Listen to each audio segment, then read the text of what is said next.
안녕하세요. 서바이벌 SF 키트 토끼 한 마리 공상주의자입니다. 반갑습니다. 저희 잘 보이시죠? 네. 저희가 네. 이제까지 그 녹음이 뭔가 잘못돼가지고 맞아요. 그게 녹음은 됐는데 저희가 그 OBS라는 걸 처음 써보다 보니까 그 오디오 소스를 2개를 넣었더라고요. 마이크를 이제 노트북 마이크 하나, 이제 실제 저희가 쓰는 마이크 하나를 동시에 넣어가지고 아주 2개로 겹쳐 들리는 그런 영상이 유튜브에 올라갔었습니다. 네, 지금 이번 방송부터는 아마 좀 제대로 이제 올라갈 것 같고 네. 다행히 팟빵에 녹음된 거는 또 제대로 돼가지고 네. 그래서 지난 방송을 좀 더 깨끗하게 듣고 싶으시면 팟빵이나 파티나 이런 팟캐스트로 들으시면 될 것 같고요. 그 다음에 저희가 이제 영상은 좀 딜레이 없이 잘 나오는 것 같아요. 그래서 여러분들 보시기에 좀 불편함이 없는 세팅이 되도록 저희가 노력을 했는데, 혹시 또 더 개선하면 좋겠어요 라고 생각하시는 부분이 있으면 말씀해 주시면 제가 가능하다면 반영을 하도록 하겠습니다. 그러면 지난 일주일 공상님은 어떻게 지내셨나요? 저요? 네. 그럼 좀 뭐 여러 가지 일이 많았던 것 같아요. 그러셨나요? 네, 좀 그냥 사회적으로 여러 가지 이슈들이 많았고 그것도 그렇죠. 네, 좀 약간 힘든 한 주가 아니었나. 그럴 수 있을 바쁘기도 것 같습니다. 네. 왜냐하면은 그 좀 안타까운 소식인데 그 변희수 하사님이 네. 돌아가셨잖아요. 네. 그리고 또 김기용 선생님 또 아시나요? 누구시죠? 그 제주 퀴어 위원장님. 네, 위원장님도 네. 얼마 전에 돌아가셨거든요. 그래요? 네, 이런 여러 가지 소식을 동시에 접해가지고 좀 안타깝고 슬픈 한 주였습니다. 네, 그렇죠. 네. 그래서 약간 물론 이 삶이라는 게 모두에게 녹록지 않은 일이긴 한데, 그분들에게는 또 훨씬 가혹한 조건이 잣대가 그랬겠죠. 네. 그래서 참 안타까운 것 같고, 또 저도 약간 그런 좀 더 이제 그런 조건을 개선하는데 좀 도움이 됐으면 해서 개인적으로 기부도 하고 있고 하긴 한데, 여전히 이제 당사자들이 겪는 그런 아픔을 제가 완벽하게 공감을 할 수가 없으니까, 그래서 그런 부분들 항상 안타깝게 생각을 하고, 어쨌든 조금이라도 힘을 보탤 수 있었으면 하는 바람입니다. 모두가 이제 사실은 사회적 인식이 바뀌는 게 가장 중요한 거고, 그쵸? 네. 그래서 모두가 그 힘을 모아야 하는 문제인 것 같아요. 네. 그리고 토끼님 뭐 어떠셨어요? 저는 이제 3월이죠. 3월이라서 개강하셨죠. 맞아요. 개강을 저희는 좀 빨리 했었나요? 저희 학교는? 그쵸? 저희가 많이 빨리 한 건 아니고 2월 네. 좀 2월 마지막 주에 한 것 같아요. 네. 그리고 고등학교 이런 데는 아마 3월 2일날 개학을 했을 테고, 그래서 여러모로 좀 바쁘신 분들도 많으셨을 것 같습니다. 지금은 다 대면으로 하나요? 대면 강인가요? 고등학교가? 고등학교는 모르겠어요. 저희 대학은 비대면이잖아요. 네, 대학은 비대면이죠. 네. 대학 대면인 학교도 있는 것 같더라고요. 아무래도 실기 위주의 예체능 쪽은 비대면으로 하기가 좀 많이 무리가 있나 봐요. 그래서 그런 대학 같은 경우에는 코로나가 터졌을 때 아예 그냥 올스탑 해버리더라고요. 아예 수업 없이. 그래야겠네요. 네. 그게 안 되겠네요. 그렇죠. 비대면이 어렵죠. 네, 안 되겠네요. 그렇습니다. 그래서 안 그래도 저희 오늘 단신 코로나19 백신 소식으로 먼저 시작을 할 건데, 지금 접종 시작했죠, 우리나라도. 네, 그래서 좀 빨리 이제 백신이 접종이 다 완료가 되어서 우리가 다시 이전의 일상, 물론 완전히 같지는 않겠지만 이전의 그런 모습으로 돌아갈 수 있었으면 좋겠네요. 그러면 단신 시작할까요? 네, 좋습니다. 네. 3월 단신 시작하겠습니다. 네. 저희 그 지난번처럼 원노트 띄워놓고 할 건데 그 화면을 까맣게 바꿔왔어요. 그래서 이게 더 보기가 편하신지 아니면 하얀 화면에 까만 글자가 더 보기 편하신지 한번 피드백 주셔도 좋을 것 같아요. 제 경험당으로는 화면이 하얗면은 눈이 좀 아프더라고요. 네, 그래서 아마 까만 화면이 낫지 않을까 싶긴 한데 그래서 혹시 모르니까 여러분의 눈을 편하게 하기 위해서 해봤습니다. 그러면 일단 정부에서 2월 23일에 이제 그래서 코로나19 백신 관련 소식을 여러 개 제가 모아봤는데요. 정부에서 2월 23일날 화이자 백신이 94% 이상 예방 효과가 있고 16세 이상의 접종을 허가하는 게 타당하다라는 이제 브리핑 자료를 올렸어요. 그래서 저는 이게 정확히 어떻게 되는 건지를 몰랐어가지고 이 어떤 프로세스 자체를 보는 게 좀 흥미로웠는데 일단 그 감염내과 전문의, 그 다음에 백신 전문가, 임상통계 전문가 등의 7명이 이 식약처의 검증 자문단이라고 활동을 한대요. 그래서 이 사람들이 이 코로나19 이거는 없네요. 네, 코로나19 백신의 안전성과 효과성을 검증하는 자문단 회의를 열었대요. 그래서 우리가 뭔가를 시험을 수행을 한다기보다는 외국에서 이미 수행된 임상시험 한 건, 그 다음에 독일에서 수행된 임상시험 한 건, 미국 등 6개국에서 수행된 다국가 임상시험 한 건을 가지고 이 안전성과 효과성을 평가를 한 거죠. 그래서 예를 들면 백신을 투여한 집단, 그 다음에 백신, 그러니까 왜 우리 뭐라고 할까요? 그 플라시보라고 하죠. 네. 그 보통 신약을 가지고 임상시험을 할 때도 신약을 정말로 투여한 집단과 그 다음에 신약이라고 얘기는 했지만 위약을 투여한 집단을 비교를 해야 제대로 된 효과를 볼 수가 있거든요. 그래서 여기서도 이 대조약물, 그러니까 실제로는 백신이 아닌 거죠. 백신이 아니지만 백신이라고 하면서 이제 맞춘 그 집단, 그 다음에 백신을 투여한 집단, 두 집단을 관찰을 한 거죠. 경과를. 그래서 경과를 관찰했더니 코로나19로 확진받은 사람이 백신군에서는 8명만 나왔는데 대조군에서는 162명이 나왔대요. 그래서 약 95%의 예방 효과가 있었다. 그래서 연령과 기저질환 유무에 관계없이 94% 이상의 예방 효과를 나타냈다라고 합니다. 그래서 이게 약간 저는 이렇게까지 드라마틱한 효과가 있는 줄은 몰랐거든요. 그래서 이렇게 드라마틱한 백신이 그렇게 짧은 시간에 개발이 됐다는 것도 신기하고, 그 다음에 이게 사실 신약은 이런 안전성 관련해서 참 엄격한 심사를 거치는데 이게 빨리 됐다는 것도 신기하고, 그래서 약간 그 예전에 왜 천연두가 근절이 되고 이랬던 적이잖아요. 그러니까 이제 제너의 그 백신이 처음 개념이 이제 나오고 나서 천연두가 이제 완전히 멸절이 됐는데 그때를 보는 것 같은 느낌?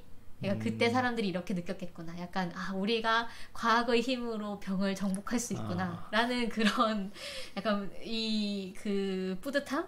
이런 걸 느꼈겠구나라는 생각이 약간 들었습니다. 물론 이제 과학이 만능은 아니지만 이런 면에서는 확실히 뭔가 우리가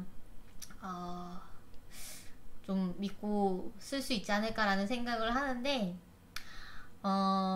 좀 불안감을 가지신 분들도 많은 것 같아요. 그쵸. 네, 그래서 그 부분에 대해서도 좀 다뤄보려고 하는데요.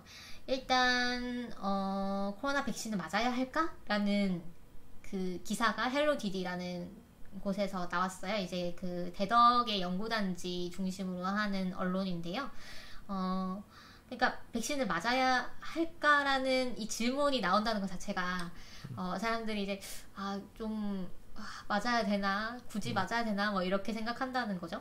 그래서 여기 보면은 전문가한테 물어보면은 이제 당연히 맞을 거다라고 얘기를 한다. 이런 얘기들이 나오면서 그 국내 도입되는 백신에 대해서 이 화이자랑 모더나 백신은 mRNA 백신, 핵산 백신이고 아스트라제네카와 얀센은 바이러스 벡터 백신이다. 이렇게 해서 아주 상세하게 설명을 하고 있어요. 저희가 저번에 그 얘기를 했죠. 그 mRNA는 네. 8만 대장경을 이제 찍어낸 거다. DNA가 그렇죠. 8만 대장경이면은 그렇죠. mRNA는 그걸 찍어낸 거다. 찍어낸 종이로 된 판본인 거죠. 네. 네. 그래서 뭐 저번에도 얘기를 했지만 간단하게 설명을 드리자면 바이러스 벡터 둘 다 이제 사실 메커니즘은 비슷한 거예요. 이제 주 메커니즘은 이 바이러스의 조각을 이제 바이러스의 조각인데 바이러스처럼 뭔가 병원성이 있는 건 아닌 거죠. 그래서 그 조각을 일부러 몸 안에 넣어서 몸 안의 면역 세포들이 이 조각을 인식해서 얘는 적이구나. 그러면 우리가 얘하고 잘 싸울 수 있는 이 상비군을 예비군을 많이 만들어 놔야겠다 라고 판단을 해서 많이 만들게 해서 그럼 나중에 진짜로 바이러스가 들어왔을 때 그 예비군들이 한꺼번에 이렇게 출동을 해서 빨리 이제 얘네를 제거하고 그 다음에 빨리 나을 수 있도록 그래서 결국 이제 병에 잘 안 걸리도록 하는 게 목적이거든요. 그러니까 그렇게 하는데 두 가지 방법이 있는 거예요. 이 항원을 몸속에 전달하는데 두 가지 방법이 있는 건데 하나는 이제 바이러스 벡터에다가 이 바이러스 표면의 이 뾰족뾰족한 거를 이제 그 만드는 설계도를 이 벡터가 동그랗게 생겼어요. 동그란 이제 DNA 조각인데 여기를 살짝 열고 여기다가 이 바이러스 이 스파이크를 만드는 유전자를 여기다 끼워 넣는 거예요. 그러면 이 바이러스 벡터 얘는 원래 바이러스 벡터이기 때문에 몸 안에 들어가서 정말로 이제 그 우리 몸 안의 세포에 이제 잘 들어가요. 잘 들어가서 우리 몸 안의 세포가 원래 이제 단백질을 만드는 어떤 기작들이 있을 거 아니에요. 효소들이 있는데 그 효소들을 활용해서 이 단백질을 생산을 하는 거예요. 그러니까 이건 DNA인 거죠? 네, 얘는 DNA인데 이 DNA를 그 설계도 삼아서 이제 단백질을 만들어내는 거죠. 원래 바이러스가 활동하는 게 그렇습니다. 바이러스가 이제 우리 몸에 들어오면은 우리 몸의 세포에 이제 딱 들어가가지고 자기 DNA를 마치 우리 몸 속에 있는 그 DNA처럼 여기게 해가지고 우리 몸 안의 그 생산 기계를 활용해가지고 자기 바이러스의 자기 DNA에 있는 그 DNA를 그 설계도 삼아서 바이러스 단백질을 만들도록 하는 게 이제 바이러스의 뭐라고 할까요? 생태? 그런 거예요. 네. 그래서 그거랑 똑같은 걸 이제 응용을 하는 건데 다만 이 바이러스 벡터는 당연히 병원성이 없는 것이고 그 다음에 여기에 넣는 이 그 코로나19 이 조각도 그 조각 DNA도 당연히 병원성이 없는 걸로 넣는 것이죠. 그 다음에 mRNA 백신은 이 조각을 그냥 넣는 거예요. 네, 조각의 mRNA라고 하니까 이제 이 조각을 복제한 단일 가닥의 네, DNA는 보통 이중 가닥인데 단일 가닥을 넣는 거죠. 그래서 단일 가닥을 넣어서 얘네가 이제 몸속에서 항원 단백질이 만들어지고 그 다음에 이제 그거에 대해서 면역 반응이 유도되는 그래서 그런 거라고 생각을 하시면 되고요. 그래서 뭐 둘 중에 어느 백신이 더 안전할까 라는 거는 뭐 이야기하기가 어렵다라고 하는데 효능 자체는 mRNA 백신이 더 높다고 알려져 있대요. 그러니까 mRNA 백신이 뭐 예를 들면 항체를 더 많이 만들거나 뭐 그런 효과적인 부분이 있는 거겠죠. 그런데 벡터 백신은 다만 이 생산 가격이 엄청 저렴하고 또 제가 그 듣기로는 이 mRNA 백신은 이 단일 가닥이기 때문에 좀 온도에 취약하고 잘 망가지는데 벡터 백신은 조금 튼튼한 편이기 때문에 이중 가닥이니까 그래서 이 보관하고 또 운송하는데 훨씬 이제 그러니까 높은 온도에서도 이제 그게 가능해가지고 그 아스트라제네카는 보니까 뭐 영하 1도 네. 정도에서도 이제 보관이 가능하다라고 네. 하더라고요. 그래서 벡터 백신은 생산 가격이 저렴하다. 그래서 그런 장단점이 있다라고 하네요. 근데 바이러스가 네. 왜 병원성을 띠는 건가요? 바이러스가 병원성을 띠는 이유요? 네. 우리 몸에 들어와서 그 자기 복제를 하는 것까지는 알겠는데 너무 많이 해서요.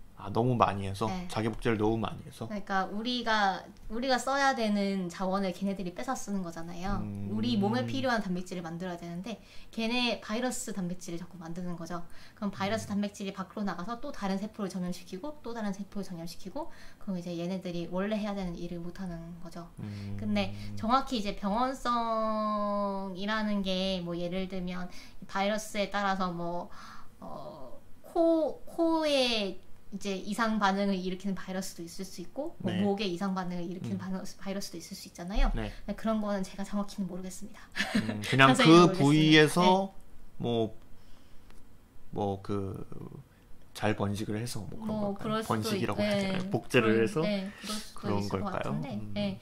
병원성의 정의가 어떻게 되고 그거를 뭐 왜 정확히는, 그런 건지는 자세히는 저도 모르겠네요. 네, 알겠습니다. 이것이 이제 생명과학과 연결할까? 제가 만약 의대를 갔으면 알겠죠? 네. 그 다음에 그래서 이 백신을 맞고 예전에 이제 독감 백신도 비슷한 문제가 있었죠. 백신을 맞고 사망한 사례가 생기는데 이게 백신 때문인지를 인과관계가 정확히 밝혀지지 않는 거예요. 그러니까 사실 지금까지도 이 코로나 백신도 백신을 맞고 뭐 하루 이틀 뒤에 사망을 하는 경우가 많았는데 그분들이 정확히 이 백신 때문에 사망을 했다는 인과관계가 밝혀진 적은 없대요. 지금까지 없었고 그럼에도 불구하고 약간 그거죠. 까마귀 날자 배 떨어진다. 네, 그래서 백신을 맞고 이제 그 사망을 하니까 백신 때문이 아니냐라는 이 불안감이 뭐 들 수밖에 없죠. 네, 그렇긴 한데 그래서 근데 사실 최근에 그 우리나라에도 있었잖아요. 백신을 맞았는데 사망한 분이 있었잖아요. 네, 밑에 이제 네네. 얘기를 이따 할 얘기를 거예요. 할 거니까 그때 얘기를 하도록 하겠습니다. 네, 그래서 일단은 그래서 백신에 대한 각종 루머가 돌고 있다고 합니다. 그래서 제가 여기서 사실 저는 처음 봤는데 백신이 치매를 유발한다는 뭐 이런 거. 뭐 백신을 맞으면 경련, 심정지가 경련까지는 뭐 있었던 것 같긴 한데 어쨌든 이런 정보. 그다음에 언론사를 사칭해서 백신 접종을 거부할 경우 긴급 체포된다는 정보. 그다음에 오보로 판명난 해외 언론을 인용해서 아스트라제네카 백신의 효능이 65세 이상에서 8%에 불과하다는 정보. 네, 백신을 통해 DNA를 조작하거나 뇌를 조작한다는 정보. 그다음에 우리나라만 슬프네요. 네, 그러니까 저도 그렇게 생각했어요. 우리나라만 백신 선택권이 없다는 정보. 뭐 이런 정보들이 가짜 뉴스들이 돌아다니고 있다고 합니다. 그래서 코로나19가 처음에 퍼지기 시작했을 때도 각종 이제 그런 가짜뉴스가 많았잖아요. 그래서 이런 좀 불안한 시기에 가짜뉴스가 많이 돌아다니는 것 같은데, 좀 정말 신뢰할 만한 이 정보원의 그 정보인지 뭐 이런 거를 잘 판단을 해야 될 것 같고, 특히 좀 저희야 좀 이렇게 저희 나이대야 그 이런 인터넷을 잘 찾아볼 수 있고 이런 정보들의 이제 접근성이 좋기 때문에 사실 금방 가짜뉴스라는 걸 알지만 조금만 이제 어르신들 같은 경우는 그냥 카톡으로 이제 날라오면 이게 진짠가 보다 이렇게 생각을 하시잖아요. 그래서 그런 부분들 좀 조심해야 될 것 같습니다. 그래서 백신 허위 조작 정보 신고 게시판이라는 것도 생겼대요. 그래서 이것도 좀 좋은 제도인 것 같습니다. 그 다음에 아까 말씀하셨듯이 이제 3월 5일 좀 가장 최근 정보를 가져왔는데요. 여기 보시면 그 아스트라제네카랑 화이자 백신을 지금까지 22만 5천 건을 접종을 했어요. 상당히 빠른 숫자라고 합니다. 이게 우리보다 일본이 훨씬 빨리 접종을 시작했는데 일본은 뭔가 그 사이에 문제가 있어가지고 한 3만 건인가 뭐 그렇게밖에 접종을 못했대요. 그래서 주사기가 뭐 없다고 얘기를 들었는데. 아 정말요? 네. 그러니까 네. 그 백신을 접종시키려면은 보통 주사기 갖고는 안 되고 뭐 특수한 주사기가 필요한데 그게 없어서 뭐 접종을 못한다 이런 얘기를 들었던 것 같아요. 그거를 미리 준비하지도 않고 뭘 하고 있었던 걸까요? 네, 어쨌든 미리 준비했어야 되겠죠. 네. 어쨌든 그러고 있습니다. 그래서 우리나라가 좀 이렇게 우리나라 사람들이 빨리빨리 위쪽이기 때문에 이렇게 뭐 속도가 나고 있는 걸 수도 있다는 생각이 들고, 그다음에 사망 사례가 지금까지 6건 또는 7건, 그러니까 이 정보를 수업하는 시점에 따라서 좀 달라지는 것 같은데, 여기서는 이제 6건이라고 나오는데요. 이 6건이 그러니까 의심된다고 신고가 된 사례인 거예요. 이분이 예를 들면 주사를 맞자마자 뭔가 증상이 나타나서 이제 사망을 했거나 뭐 그 다음날 사망을 했거나 뭐 이런 경우라서 이 부분에 대해서는 인과관계가 밝혀진 건 아니지만 네, 맞아요. 의심이 될 만한 거는 다 이제 했다는 그렇죠. 거죠. 네, 그래서 이때에 역학조사를 실시를 해서 이 인과성을 평가하고 이런 결과에 대해서 투명하게 밝히겠다 이렇게 얘기를 하더라고요.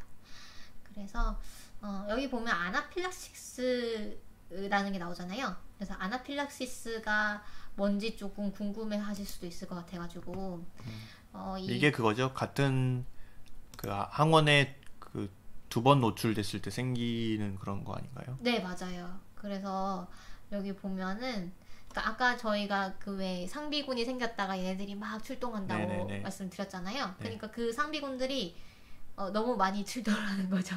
이게 그 탐정 소설 같은데 보면은 네. 자주 나오는 그 트릭이거든요. 아, 그래요? 그러니까 이 사람이 옛날에 벌에 쏘였다는 걸 이용해가지고 이 사람이 있는 곳에 벌을 풀어서 아나필락시스를 일으켜가지고 사망에 이르게 했는데 그게 알고 보니까 사고가 아니라 살해였더라. 막 이런 트릭이 제 추리 소설에 자주 나오거든요. 상당히 그냥 사고로 위장하기 좋은 트릭이에요. 그렇죠. 네. 네, 사고로 위장하기 위한 거죠. 네. 그렇구나. 저는 같은 항원에 네. 여러 번 노출되었을 때 생기는 반응. 네.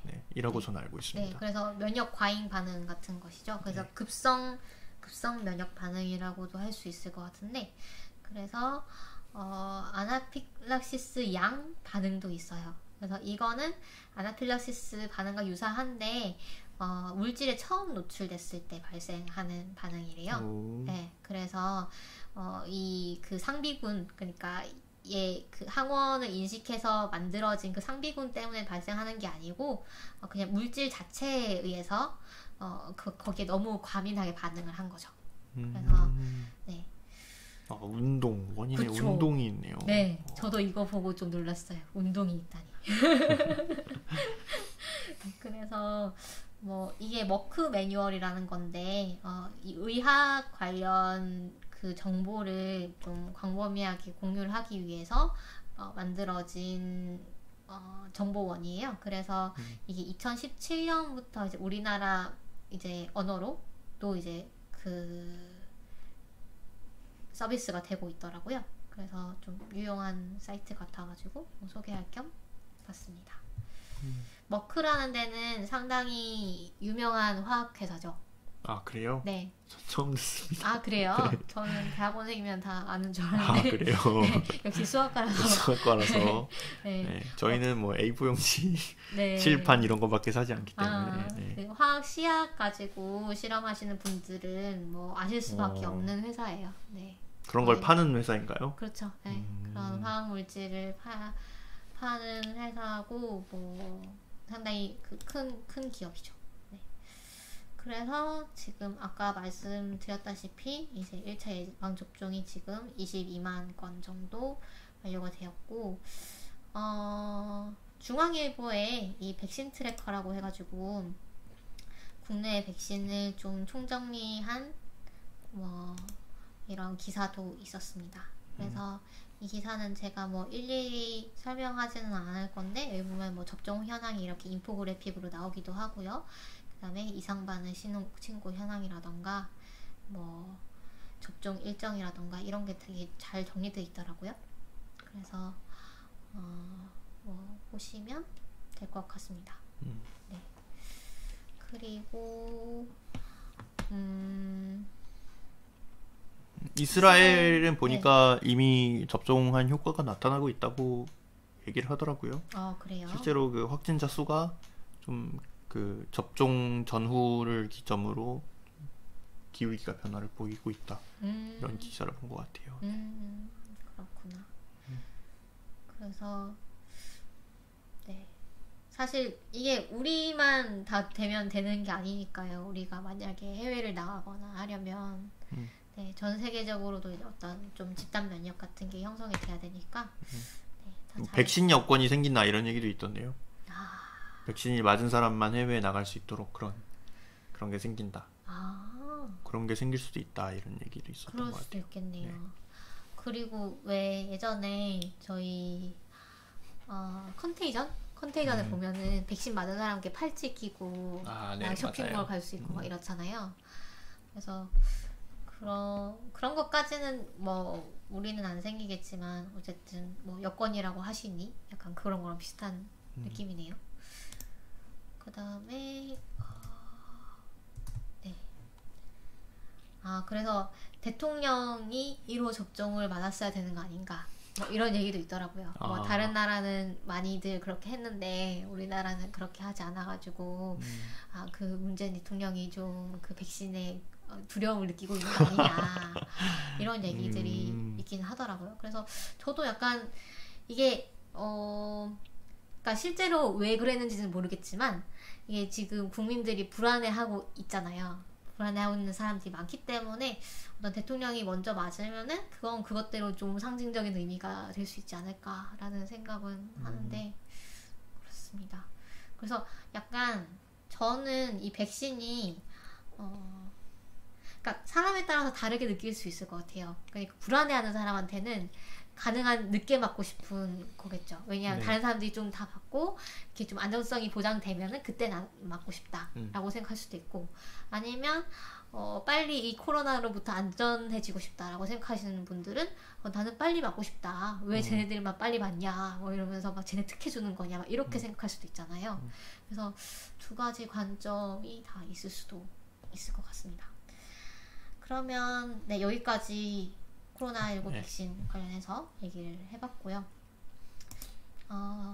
공상님은 얼른 맞고 싶으신 쪽인가요? 저요? 네. 저는 뭐 그렇게 뭐 빨리 맞고 싶다, 늦게 맞고 싶다 그렇게 이런 생각은 없고 그냥 맞으랄 때 맞겠다.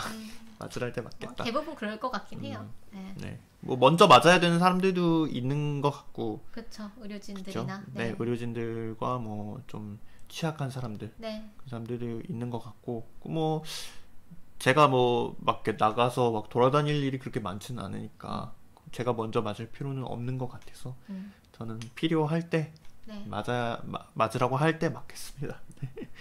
네, 그런 생각입니다. 네. 그러면 SF 내용 또 이제 얘기를 해볼게요. 네. 벌써 30분이 지났네요, 저희. 얼른 해보겠습니다. SF 신작을 준비를 했는데요.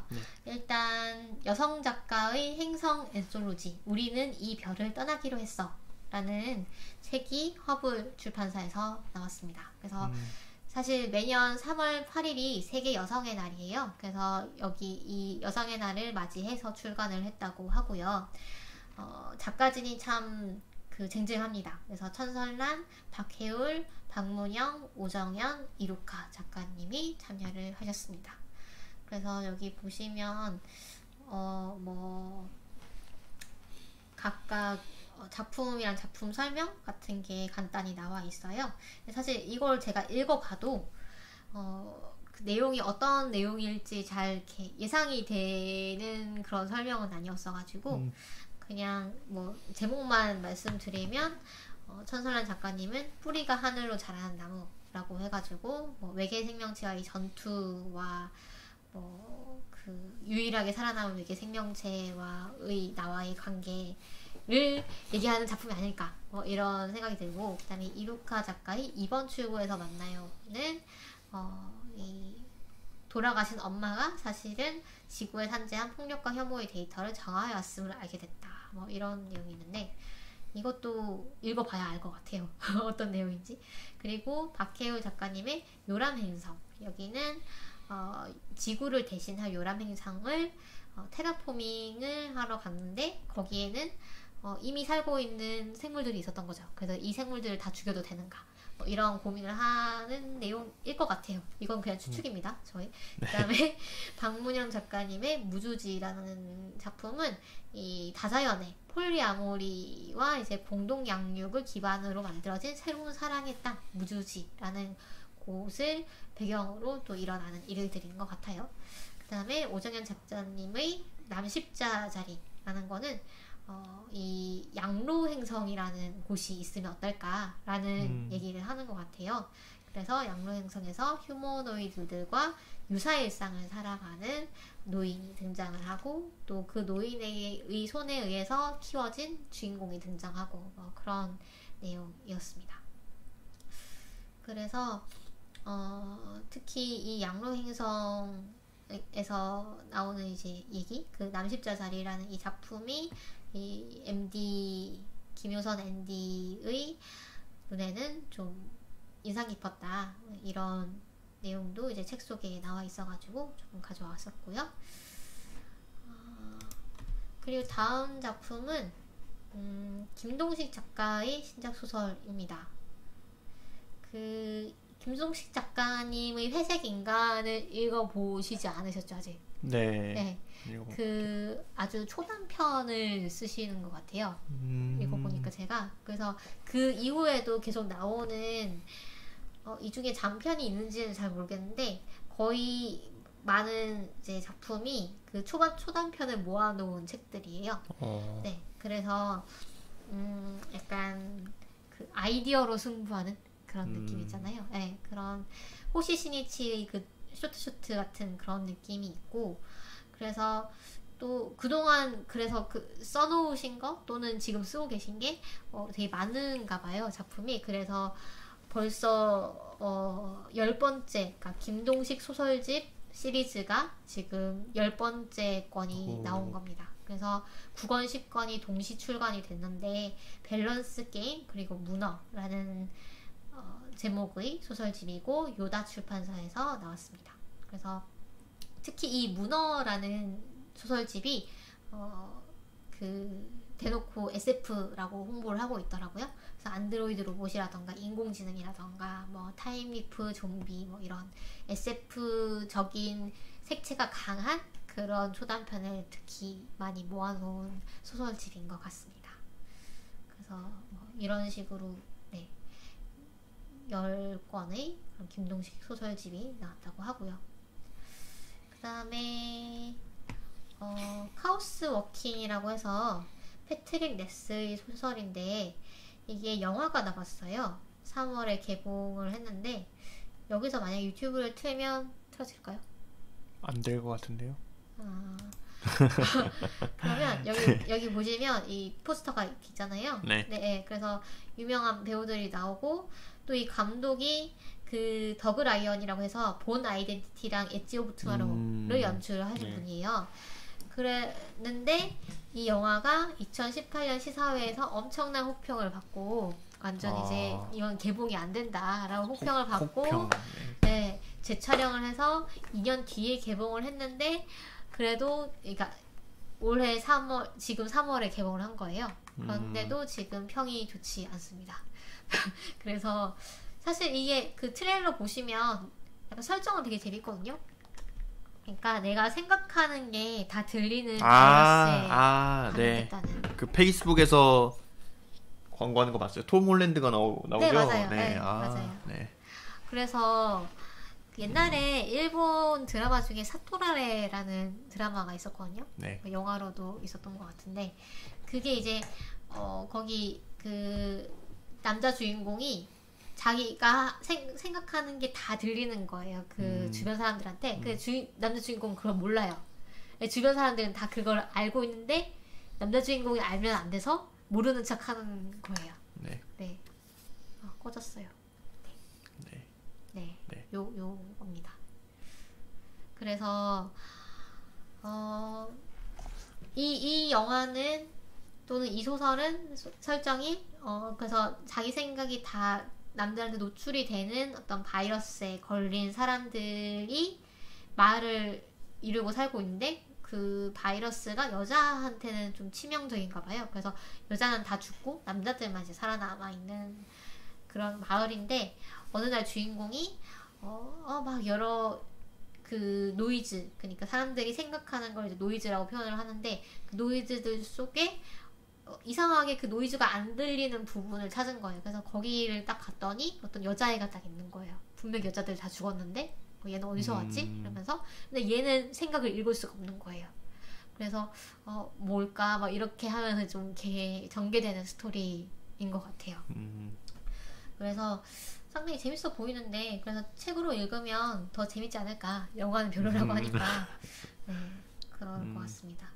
그래서 이번에 개정판이 나온 거예요. 이게 원래도 번역이 되어 있었는데 재번역을 해가지고 문학수첩에서 개정 출간을 한 거고, 이게 원래는 3부작이에요. 3부작인데 그 중에 1, 2권이 지금 아마 영화 개봉이랑 맞춘다고 일부러 그렇게 낸 것 같은데 1, 2권이 먼저 나왔습니다. 그 여자가 이제 멸종되었다라고 하니까 네. 그 리사라는 게임이 생각나네요. 리사라는 게임 아시나요? 아니요. 이것도 이제 어떤 면유로 이제 포스트 아포칼립스인데 모종의 이유로 여자들이 멸종된 그런 세계를 그리고 있는데, 이것도 뭔가 관련이 있을까요? 스토리가? 모르겠네요. 그거는 한번 네. 뭐 둘 다 보신 분이 있다면 관련이 있는지 네, 좀 소개를 해주시기 바랍니다. 댓글로. 네. 네. 그리고 마지막 신간인데요. SK 본이라는 작가, 이 필명이라고 하는데 작가의 갤럭시라는 소설입니다. 마션과 비슷한 우주 생존 스릴러라고 해요. 그러니까 함선에서 여기 보시면 심우주 탐사선에서 이 선장이 메리엄 녹스라는 선장인데 나머지 승무원들이 다 죽어버린 거예요. 그래서 혼자서 살아남아가지고 지구로 돌아가야 되는 거죠. 어떻게든. 그래서 약간 마션처럼, 그러니까 좀 서바이벌 이런 스릴러 뭐 이런 내용이라고 합니다. 그래서 마션보다는 좀 많이 우중충해 보이는 좀 그렇죠? 스토리네요. 네. 마션은 거의 코미디에 가까운데. 그렇죠. 네. 근데 이것도 그렇게 막 아주 딥다크한 건 아닌 것 같아요. 아, 가족과의 어떤 관계 뭐 이런 걸 좀 많이 다루고 있고, 주인공이 흑인이고 여성이라고 나오는 것 같아요. 그래서 영화화도 예정이 되어 있고, 원래 이 저자가 이건 필명으로 쓴 건 이제 처음이긴 한데 그 각본가이자 영화 제작자라고 해요. 그래서 더 이제 그런 센스를 가지고 쓴 게 아닐까라는 생각이 듭니다. 이렇게 생겼고요. 아마 이 어크로스 더 보이드라는 게 원래 영어 제목이었었던 것 같아요. 네. 그래서 이 책도 소개를 해드렸습니다. 책세상이라는 출판사에서 나왔습니다. 그 다음에 SF 관련 행사 몇 가지 좀 소개를 할게요. 네. 네, 2가지 소개를 할 건데, 세계관 최강자를 찾는 장르 여행이라고 해서 오영진 교수님께서 기획을 하신 네, 포스터를 보시면 너무 재밌을 것 같지 않나요? 포스터가 그거네요. 나루토랑 사스케 그거네요. 아, 그런가요? 네. 그걸 패러디한 건가요? 다들 이제 네. 뭐 밈에 대해서 아시는 분들은 다 아시겠지만 나루토랑 사스케가 네. 그 뭐 엄청 커다란 그 노란색이랑 보라색으로 변신해가지고 막 이렇게 주먹 이렇게 맞대고 있는 그런 짤이 있거든요. 아마 그걸 패러디한 것 같은데. 네. 네. 그래서 이쪽은 그 쿠툴루 요거. 그렇군요. 나루토, 사스케. 근데 이런 구도 사실 애니메이션에서 많이 나오잖아요. 그런가요? 이렇게. 네. 그 약간 슬램덩크에서 왜 서로 네, 그건 이제 박수 그건 박수긴 한데 네. 뭐 하여튼간에 그런 구도가 많이 나오는 것 같은데 이거는 아마 마법사 네, 뭐 간달프 비슷한 뭐 네. 그런 마법사인 것 같고, 이쪽은 그 외계인 러브크래프트에 나오는 약간 그런 에일리언 같이 생기기도 했고 크툴루 이런 거 네. 말씀하시는 거죠? 네네네. 크툴루는 아니고 뭐 네. 어쨌든 그래서 러브크래프트 나옵니다. 러브크래프트랑 뭐 코난 도일의 그 추리소설 관련한 내용도 있고, 톨킨도 나오네요. 네, 톨킨도 나오고 은하영 전설도 나오고 하여튼 이런 세계관 최강자를 찾는 장르 여행이라는 타이틀로 일요일 3번에 나눠가지고 이런 그 연속 이게 시리즈? 그 나루토를 패러디한 게 맞네요. 밑에 있네요. 아, 그런가요? 네, 이게 이제 나루토 밈이거든요. 아, 그렇구나. 이게 미안하다 이거 보여주려고 어그로 끌었다. 이게 나루토 밈입니다. 네. 나루토 사스케 싸움 수준을 레알 실화냐 이게 인터넷에 많이 돌아다니는 밈이거든요. 아, 그렇구나. 네. 그래서 아주 쟁쟁한 분들이 나오십니다. 예를 들면 박상준 대표님도 나오시고, 네, 임태영 교수님도 나오시고요. 네, 저희 방송에 출연한 적이 있으시죠. 이서영 작가님도 네, 나오시고. 이서영 작가님, 전혜진 작가님, 복도훈 평론가님도 나오시고, 네. 그래서 상당히 재밌을 것 같잖아요. 네. 그래서 이미 마감이 됐다고 합니다. 아, 그런가요? 네. 참가 신청 이미. 네, 원래는 선착순 33명이었는데 굉장히 빡빡하네요. 거의 100명이 몰렸대요. 그래서 100명이 몰렸는데 그 중에서 이제 다 수용할 수가 없어가지고 한 60명인가 그 정도만 이제 수용을 해가지고 운영을 한다고 하는데. 내일부터 당장 시작이거든요. 내일 제가 한번 들어보고 후기도 좀 말씀드리도록 하겠습니다. 저는 다행히 선착순에 들었습니다. 네. 그래서 이 내용이랑 그래서 노영진 교수님이 어떤 취지로 이 프로그램을 기획을 했는가라는 거를 페이스북에 올리신 게 있는데요. 잠깐 소개를 드리면 작품 속 세계관이 중요한 이유는 한 작품이 아니라 연작으로 이어진 다른 작품으로 그 허구적 설정과 가치관을 이어가기 때문입니다.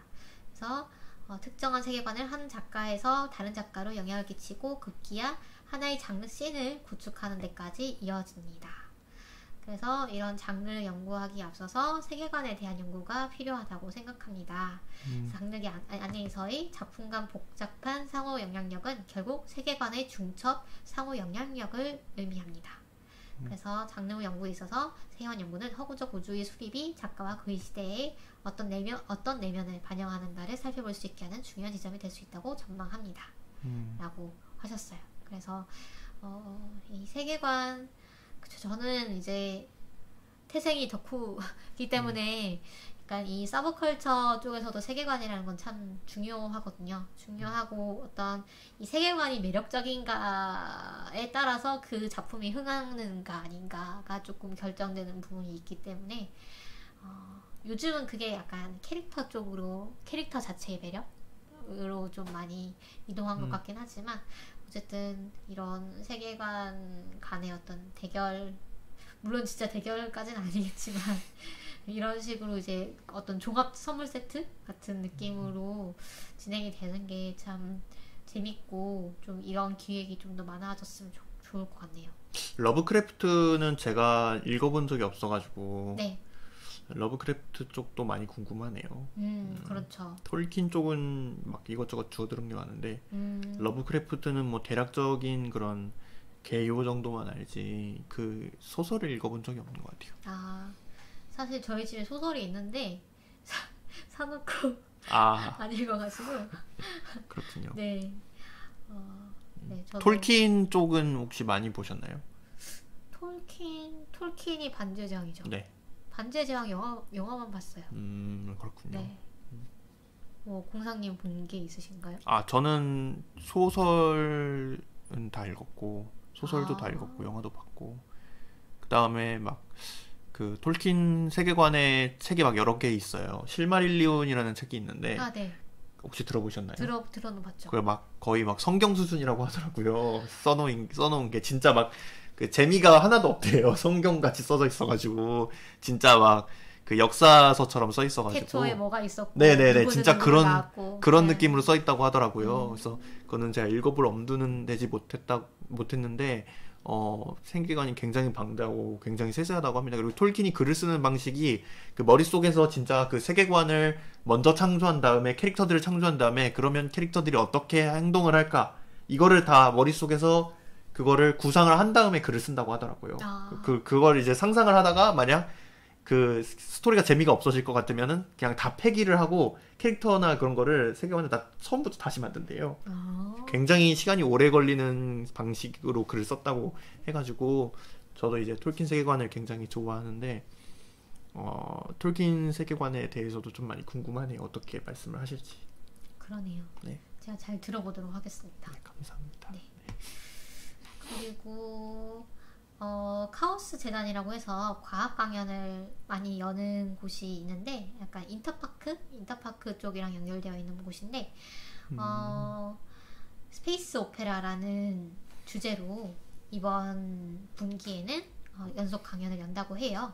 그래서 매주 수요일날 저녁 8시에 온라인 생중계를 하니까요.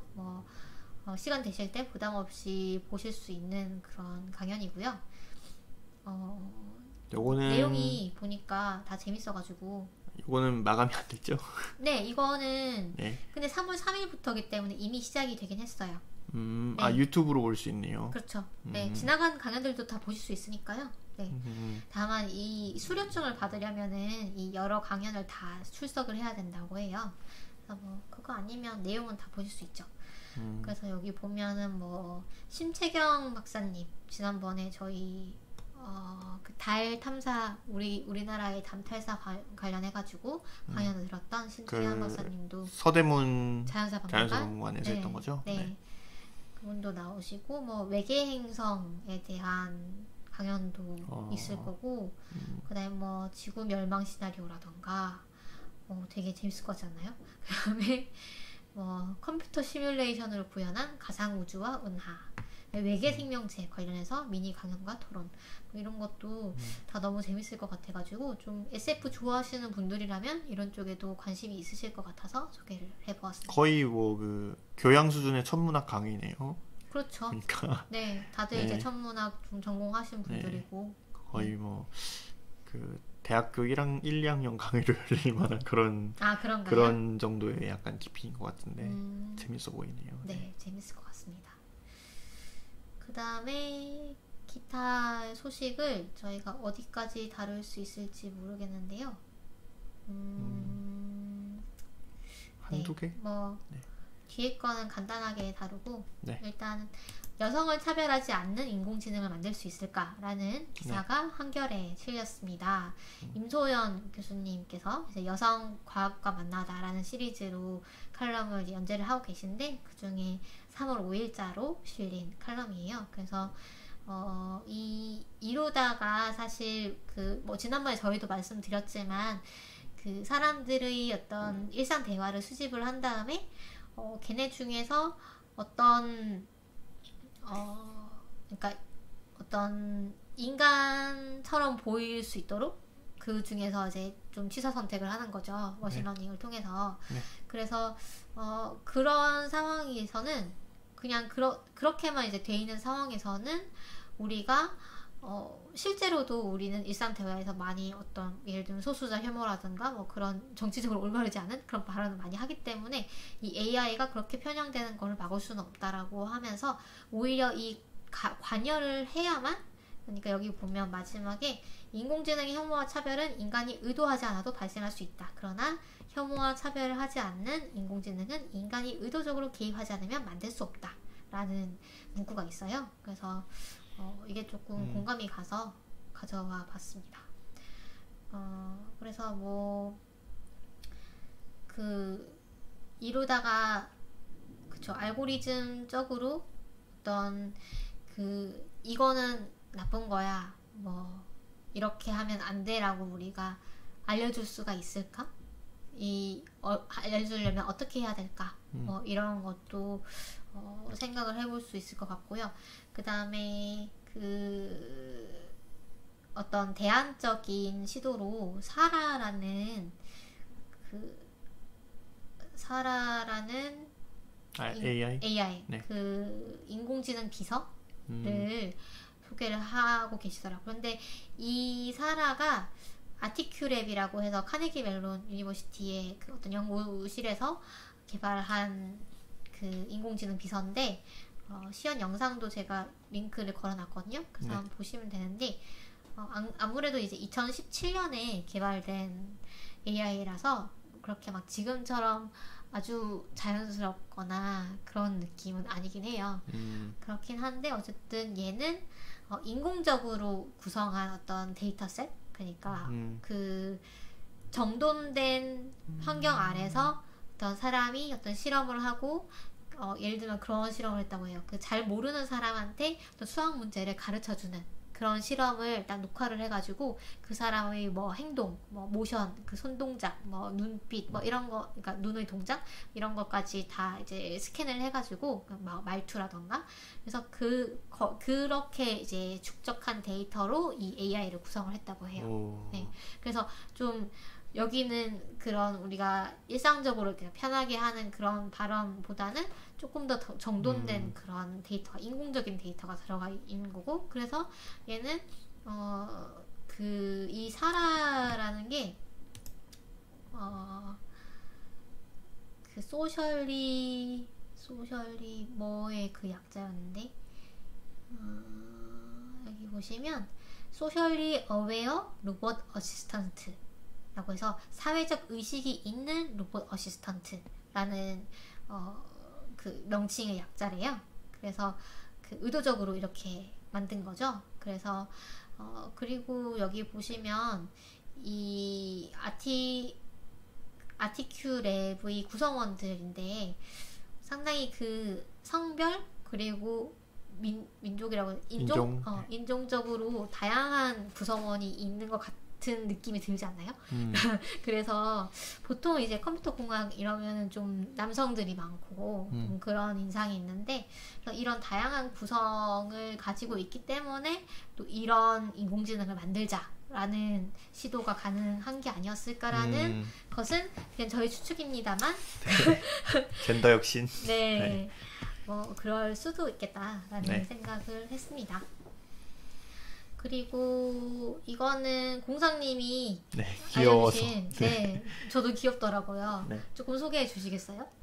이게 뭐냐면은 그 실험실에서 이제 장애인이 실험을 해야 되는데 이제 시각장애인들 분들 보면은 그 안내견을 데리고 다니시잖아요. 안내견 역할을 하는 강아지가 이제 실험실에 있는 겁니다.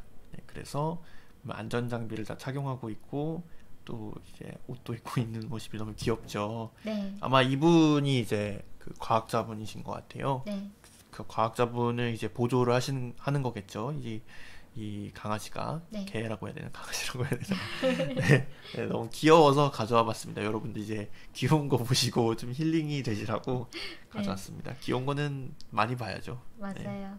그래서 이 개가 사실 실험실에 들어간다는 게 쉽지 않았을 것 같아요. 실제로도 이런 사례가 없었기 때문에 상당히 좀 힘들었다고 해요. 이런 지침도 없었고 얘가 안전하게 실험할 수 있으려면 어떻게 해야 되는가 뭐 이런 지침도 없고 그래서 좀 반대도 있었는데 그 정교한 지침을 마련을 해서 이 과학자분이 직접 그래서 안내견이 사람과 동일한 실험용 보호 장비를 착용하고 늘 사람 시야에 있는다는 조건으로 허가를 받았다고 해요. 그래서 자신과 이 개 이름이 샘슨인가 본데 샘슨의 사례가 전 세계 대학 실험실 안내견 도입에 참고할 만한 선례가 되기를 바라며 장애인도 과학을 공부하고 싶을 수 있고 그래서 신체적 장애라는 벽에 부딪히지 않고 실험과 연구에 보다 쉽게 다가갈 수 있도록 해야 된다. 라고 얘기를 하셨다고 해요. 그래서 이분이 어떤 큰 사고를 당해가지고 약간 반쪽이 약간 마비된 그런 분이에요. 그래서 예를 들면 실험 장비가 떨어지면 그거를 이제 굽혀서 줍기가 힘드신 거죠. 그래서 만약에 장비가 떨어지면은 걔가 이제 달려온대요. 그러면은 걔를 이제 짚고 이분이 이제 밑으로 이제 숙여가지고 물건을 집을 수 있다고 해요. 네. 그런 식으로 이제 얘가 잘 보조를 하고 얘가 아주 훈련이 잘 된 개래요. 그래가지고 예를 들면 이 본인이 이제 보조한 본인이 아니죠. 그 걔가 보조하는 인간이 예를 들어서 좀 PTSD 증상을 좀 나타낸다라고 했을 때 걔가 그걸 감지를 하고 막 이렇게 도움을 요청하는 정도로 이제 고도로 훈련이 된 개라고 합니다. 정말 똑똑하죠. 굉장히 똑똑하네요. 네네. 그래서 어쨌든 귀여운 친구였고요. 네. 그 다음에 이거는 뭐 간단하게 얘기를 할 건데요. SF 드라마 다른 세계를 상상하다라는 기사가 경향신문에 김선영의 드라마토피아라는 코너에 실렸는데 뭐 거의 저희 방송에서 좀 얘기 많이 한 내용이어가지고 간단히 넘어가고 최근에 그 시지프스 지금 그 조승우 배우가 나오는 네, 시지프스가 좀 화제 좋은 쪽으로든 나쁜 쪽으로든 화제가 되고 있는데 이슈 논란. 네. 네. 그래서 뭐 저는 그것만 들었었거든요. 사실 뭐 제작비를 엄청나게 투입을 했는데 그 액션씬이 매우 어설프다. 예, 이런 얘기만 들었는데 근데 저는 드라마 이름도 처음 봤어요. 아 정말요? 네. 넷플릭스에 나오지 않던가요? 얘기를 했었나? 네, 넷플릭스에서 네, 저번에 얘기했었어요. 아 그래요? 그 네. 조승우가 그 천재 과학자 캐릭터인데 미래의 그 시간 여행 기술을 개발하게 되는 과학자인 거죠. 약간 터미네이터처럼. 네. 근데 그래서 미래에서 이 여자 배우 이름이 뭐더라? 제가 갑자기 기억이 안 나는데. 네. 그 미래에서 이 여자분이 그 과거로 와가지고 이 조승우를 보호하려고 왜냐하면 미래에 뭐 어떤 전쟁이 일어나나 봐요. 그래서 그걸 막기 위해서 이 조승우를 찾아오는 그런 내용이었습니다. 박신혜? 아, 네. 박신혜가 나온다 그러네요. 박신혜 배우가 미래에서 온 거죠. 그래서 뭐 투석투석 하는 내용인데 시지프스 2화에서 어떤 미투를 폄하하는 그런 대사가 나왔나 봐요. 그래서 출입국의 그 뭐 과장한테 잡혀서 신문을 받는 장면이 있는데 신문을 거부하니까 이 과장이 여성 편력이 꽤 있으시네요 이러면서 요즘같이 이제 세월이 하수상할 때는 몸조심을 해야 된다. 안 그러면 뭐 내일 미투 기사가 나간다. 뭐 이런 식으로 얘기를 해요.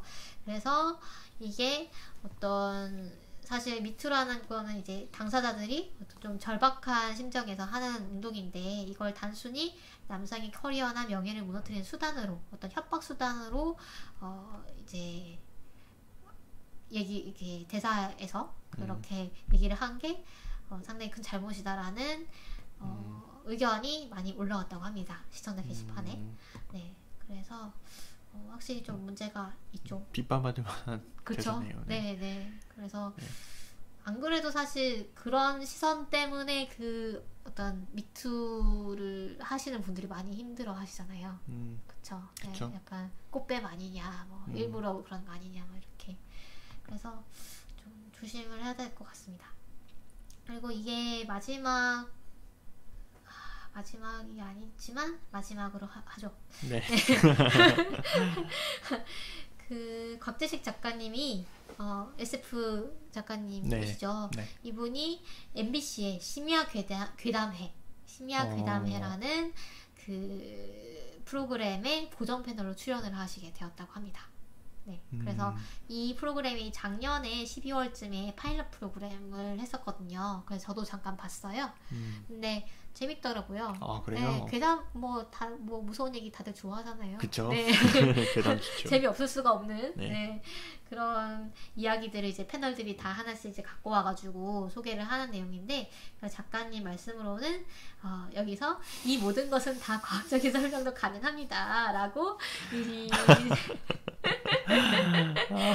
좀 분위기를 깨는 발언을 해서 욕먹는 역할이라고 하시네요. 그래서 상당히 재밌을 것 같습니다. 그래서 다행히 반응이 좋았는지 정규 방송으로 편성이 돼서 3월 11일 목요일 밤 10시 반부터 첫 방송을 시작한다고 하네요. 네. 그래서 이거는 이것까지만 할까요? 그 그랜다이저라는 만화를 어릴 때 보셨나요? 저는 보진 않았죠. 네. 들어보긴 했지만. 네, 저는 그 그랜다이저라는 이름을 처음 들은 게 술게임 대학에서 하는 술게임 그랜다이저 이 게임으로 처음 들어가지고 네. 네. 그래서 아랍권에서 그랜다이저가 엄청나게 인기를 끈대요. 그래서 이게 뭐 아랍어로 캘리그래피를 해가지고 그랜다이저 벽화를 만든 거고, 그다음에 뭐 이 아랍 국기, 이제 사우디아라비아 국기가 있는 그 그랜다이저 상도 있고, 그다음에 또 뭐 이런 식으로 우리 매장은 이제 방역을 철저히 하고 있으니까 안심해도 된다라고 홍보하는 광고물에 이제 그랜다이저가 마스크를 쓰고 있고 이런 식으로 상당히 국민적으로 아주 인기가 있는 그런 작품이래요. 그래서 뭐 이렇게 커다란 벽화를 그리기도 하고 그다음에 왜죠? 그쵸. 궁금하죠. 네. 이렇게 커다란 이제 이거는 모르겠어요. 이건 사진은 그냥 작품인 것 같기도 하고.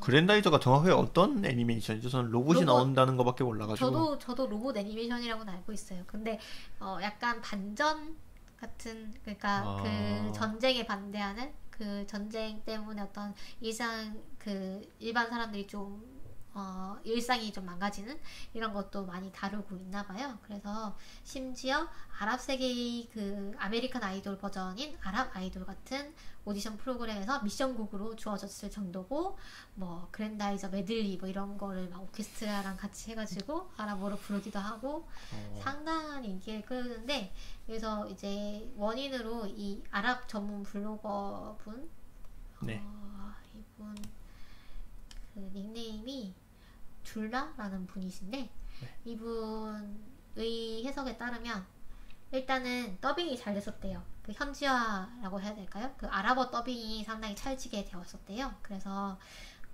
그게 일단은 첫 번째 원인이었던 것 같고 또 방영 당시의 지정학적인 상황이 이때가 정말 내전이라던가 또 이스라엘이 팔레스타인을 점령하고 뭐 이러면서 상당히 좀 암울한 시기였대요. 그래서 암울한 시기에 이 로봇 애니메이션인데 여기에 이제 전체 에피소드의 절반 가까이를 쓴 분이 그 전쟁에 반대하는 그런 성향이 좀 크셨었대요. 그래서 이런 반전 메시지를 분명하게 다뤘기 때문에 좀 공감대를 형성을 했다라는 해석도 있더라고요. 그래서 좀 재밌는 좀 충격적인 그런 게시물이어가지고 가져왔습니다. 그러면 오늘 우리나라로 치면 약간 뭐 은하철도 999 이런 느낌일까요? 뭐 그럴 수도 있죠. 네. 그래서 아랍 쪽은 정말 저희가 좀 생소하게 느끼잖아요. 그렇죠. 네. 그래서 좀처럼 접할 수 없는 이게 그러니까 동아시아의 그거잖아요. 동아시아의 애니메이션이잖아요. 네. 그게 이제 저 멀리 아랍까지 가서 영향을 미친다는 게 신기하기도 하고 뭔가 감회가 새롭네요. 그렇죠. 이런 게 문화의 힘인 거죠. 네, 그런 것 같아요, 정말. 네. 그렇습니다. 그러면 저희 단신 오늘 여기까지. 저 정말 열심히 준비하지 않았나요? 네, 수고 많으셨습니다. 아니 지난번에 저희가 좀 그러니까 정말로 완전히 준비를 한 과정을 보여드리면서 이제 방송을 진행했더니 약간 그 원노트에 좀 정리 안 된 게 보이는 게 조금 이렇게 부끄러운 거예요, 저는. 그랬군요. 그래서 이번에는 좀 깔끔하게 준비를 해봤습니다. 그래서 저도 이렇게 해야겠네요. 뭐 가능하시면요. 노력하겠습니다. 네. 그래서 여러분들 어떻게 보셨는지 모르겠네요. 네. 그러면 저희 오늘 방송 여기까지 하고요. 네. 다음 주에는 저희가 예고 드렸던 기생수가 아니고 기생수가 아니고요. 웨어하우스 작품을 다루고 기생수로 넘어갈 겁니다. 네, 그래서 기생수를 다다음 주에 다룰 거예요. 다다음 주에 다루고 그 다음에 웨어하우스라는 로파트 작가의 웨어하우스입니다. 이 책 저희가 그 출판사에서 좀 리뷰를 해주십사 의뢰를 받아가지고 하게 됐는데 정말 재밌었어요, 저는. 저도 재밌었어요. 이거는 협찬을 받아서 얘기를 하는 게 아니고 재밌었거든요. 앞광고. 앞광고긴 하지만 어쨌든 정말 재밌었다. 그래서 추천 드릴 수 있는 그런 작품이었고 그래서 다음 주에 저희가 재밌게 다뤄보도록 하겠습니다. 그래서 저희 방송은 어디서 들으실 수 있나요? 저희 방송 팟빵, 파티, 아이튠즈 팟캐스트 그리고 유튜브로 들을 수가 있고요. 저희 소통은 페이스북, 트위터, 인스타그램으로 하고 있습니다. 그렇죠. 그래서 저희 3월 초 좀 많이 바쁘시겠지만 화이팅 하시고 네. 저도 화이팅 했으면 좋겠네요. 화이팅. 화이팅. 네. 모두 힘냅시다. 네, 힘냅시다. 네. 그래서 다음 주에 재밌는 작품으로 돌아오겠습니다. 네. 네. 그럼 여러분 다음 주에 만나요.